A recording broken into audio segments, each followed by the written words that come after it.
Hi, my name's Erica Gomez, and I'm an engineering manager at Amazon.com. One of the best things about working in tech, and at Amazon in particular, is that I get to bring my dog with me to work every day. My job is to help make sure software gets out the door, and her job is to nap under my desk and snore very loudly.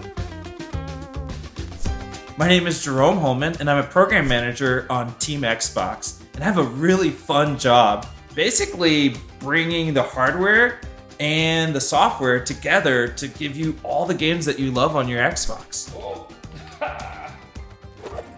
When you look inside a computing device, you see a bunch of circuits, chips, wires, speakers, plugs, and all sorts of other stuff.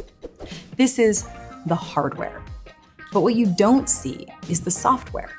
Software is all of the computer programs or code running on this machine. Software can be anything from apps and games to web pages and the data science software that me and my teams use at Amazon to understand how customers behave. But how do the hardware and the software interact with one another? Let's start at looking at a computer's central processing unit, or CPU. The CPU is the master chip that controls all the other parts of the computer. A CPU needs to do different things, so inside it has smaller, simpler parts that handle specific tasks. It has circuits to do simple math and logic. It has other circuits to send and receive information to and from different parts of the computer. The real magic of the CPU is how it knows which circuits to use and when to use them. The CPU receives simple commands that tell it which circuit to use to do a specific job.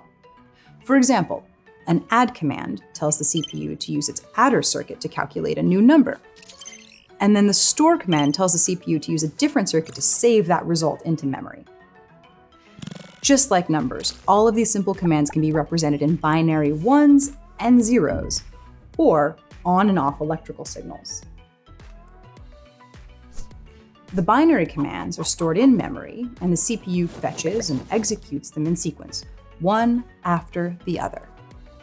This sequence of commands is in fact a very simple computer program. Binary code is the most basic form of software, and it controls all the hardware of a computer. These days, nobody writes software in binary. It would take forever. Today, the software we write looks more like this, or even this.